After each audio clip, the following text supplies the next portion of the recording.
President তাই হলো chairman তাই যত সময় অর্ডার দিচ্ছি না আমি কিন্তু বিবরণ দিছি না ক্যান্ডিডেট আজকে আমরা সম্মানের দূরত্বে চলছি কিন্তু দেখা যায় ডিস্ট্রিক্টের অন্য মানুষে যে খে বা খারাপ আর একটা বিবরণ দিয়া আজকে আমার অসম্মানিত হওয়া আজকে একদিকে কয় এমএলএ ডিসিশন নেওয়া কিন্তু এমএলএ কোনো অধিকার ডিস্ট্রিক্টে চলছে না কোনটা টিকিট আমার কথা দেওয়া হয়েছে তারা প্রকাশ করলে আমি জানবো ক্লিয়ার আমি ডিসিশন নিতে পারবো কিন্তু এটা আপনার জনসাধারণের কাছে বিচার দিয়া যে জনসাধারণ মনে করতেন যে এমএলএ অনিল টিকিট দেওয়ার লাগে আমি কই অনিল আমি নাই যদি আমি হইতাম আমি যারা হয়েছে তারা টিকিট দেবো হইতো আজকে হুসেন চৌধুরী হয়েছে টিকিট দেবো হইতো কত বিতর্ক রিটেন লিখে দিলে বিভিন্ন জিনিস লিখে দিতে লাগে আমি যেটা লিখে দিচ্ছি হোয়াটসঅ্যাপে লিখে দিচ্ছি আর মিডিয়াম আমি বারবার হয়ে দিচ্ছি হুসেন চৌধুরী যদি ব্যাংকে লোন দে না ব্যাংকে বারবার বিভিন্ন ডকুমেন্ট করে যে ডকুমেন্ট নাই হো ডকুমেন্ট নাই এরকম আমার লগে ব্যবহার করা হয়েছে এবং লাস্টে আমি ফাঁদ ধরি পর্যন্ত খোয়া যায় না আমি রিকোয়েস্ট করছি যে এত ফাঁদ ধরে বই হোসেন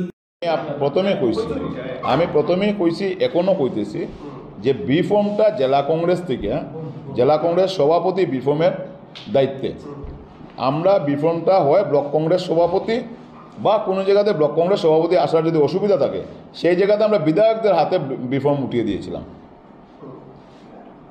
বরকলাতে যে ঘটনাটা ঘটেছে সেটাও বিধায়কের হাতে আমরা ফর্ম দিয়েছিলাম। বিধায়করা নিজেরা জানেন যেহেতু বিধায়করা বি ফর্ম আমার এখান থেকে সমঝে নিয়েছেন তাই যদি কোনো জায়গাতে একটা জায়গা দুইটা বি ফর্ম ইস্যু হয়ে থাকে নিশ্চয়ই ওনারা দায়িত্ব নিতে হবে। একমাত্র বরকলা এবং কাটিগড়া দুইটা সমষ্টি চূড়ান্ত সিদ্ধান্ত দল পৌঁছতে পারেনি কেন এখানে যোগ্য প্রার্থীদের নিয়ে এমনভাবে প্রতিযোগিতা ছিল যেটাকে কোনো অবস্থায় দল চূড়ান্ত সিদ্ধান্তে একজন প্রার্থীতে পৌঁছতে পারেনি। সেই জায়গাতেই আমরা বি ফর্মগুলা বিধায়কের হাতে সমঝে দিয়েছিলাম। তাই বি ফর্ম কেন দুইটা ইস্যু হয়েছে নিশ্চয়ই একবার যদি বিধায়কদেরকে আপনারা প্রশ্ন করেন তাহলে নিশ্চয়ই ভালো জানতে পারবেন। কাটিগড়ার বিধায়ক আমার দলের বিধায়ক তাই দলীয় অভ্যন্তরীণ ব্যাপারে যেহেতু আমি জেলা কংগ্রেসের মুরব্বী হিসাবে সভাপতি হিসাবে আমি ওনার মতো সোশ্যাল মিডিয়া বা ইলেকট্রনিক মিডিয়াতে মুখ খোলাটা আমার মানে শুভনীয় নয়, দলের শৃঙ্খলাতে পড়ে না এগুলা। কারণ উনি যেটা কাজটা কালকে করেছেন দলের শৃঙ্খলা ভঙ্গ করেছেন উনি। দলীয় ব্যাপার এইভাবে মানে পত্রপত্রিকা বা মিডিয়া বা সোশ্যাল মিডিয়াতে একজন দায়িত্বসম্পন্ন ব্যক্তি একজন বিধায়কে এইভাবে উনি দলীয় অভ্যন্তরীণ ব্যাপার কোনো দিনই সংবাদ মাধ্যমে মুখ খুলতে পারেন না। ওনার যদি কোনো ধরনের বক্তব্য কৈফিয়ত থাকে তাহলে সেই ব্যাপারটা উনি ঊর্ধ্বতন কর্তৃপক্ষের সাথে লিখিত অভিযোগ জানাতে পারেন।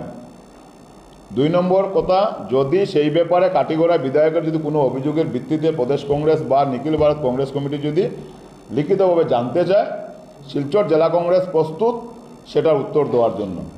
কারণ বিধায়ক 4 দিনের যে মিটিং হয়েছিল 4 দিনে পিএসসি মিটিংয়ে উনি উপস্থিত ছিলেন এবং কাটিগড়াতে যেসব এপি এবং জেলা পরিষদের টিকিট দেওয়া হয়েছে বিধায়কের মতামত নিয়ে সব কিছু টিকিট দেওয়া হয়েছে। বিধায়ক নিজেই মানে কনফিউজ ছিলেন যে জেলা পরিষদ নিয়ে কথা বলছেন মোহনপুর এবং শালচাপড়া জেলা পরিষদ নিয়ে। আজকে যখন উনি মুখ খুলেছেন তাই আমি দুটা কথা আপনাদেরকে বলছি। সেই জায়গাতে উনি বারবার কথা মানে চেঞ্জ করেছেন। একবার উনি এক ক্যান্ডিডেটের কথা বলেন আরেকবার উনি আরেক ক্যান্ডিডেটের কথা বলেন। পুরো কমিটিটা কনফিউজ ছিল, উনি কোনো সিদ্ধান্তে গিয়ে পৌঁছতে পারেননি। সেটা আমার কথা নয়, আমার বক্তব্য নয়, সেটা জেলা কংগ্রেস সভাপতি আর বিধায়কের কথোপকথন নয়। এখানে মিটিংয়ের মধ্যে 26 জন সদস্য ছিলেন, সেই 26 জন সদস্যের যে সিগনেচার নেওয়া হয়েছে ওনারা উপস্থিত ছিলেন মিটিংয়ের মধ্যে, সেটাতে বিধায়কের সই ছিল। বিধায়ক যদি সেটাতে রাজি নন বা বিধায়কের যদি সেটা পছন্দ হয়নি উনি কেন এটাতে সিগনেচার করলেন সেই রেজলিউশনের মধ্যে? তাই আমি এর থেকে বেশি একটা মুখ খুলছি না। এই ব্যাপারে যদি দলীয়ভাবে ওনার যদি কোনো অভিযোগ থাকে উনি দলীয় হাইকমান্ডের কাছে দিতে পারেন, সেই ব্যাপারে উত্তর দেওয়ার জন্য শিলচর জেলা কংগ্রেস প্রস্তুত।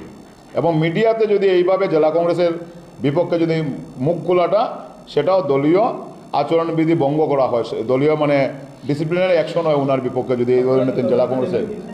সে ব্যাপারে আমি ঊর্ধ্বতন কর্তৃপক্ষের সাথে কথা বলবো, প্রদেশ কংগ্রেস যে সিদ্ধান্ত নেবেন সেই অনুযায়ী জেলা কংগ্রেসের সিদ্ধান্ত নেবে।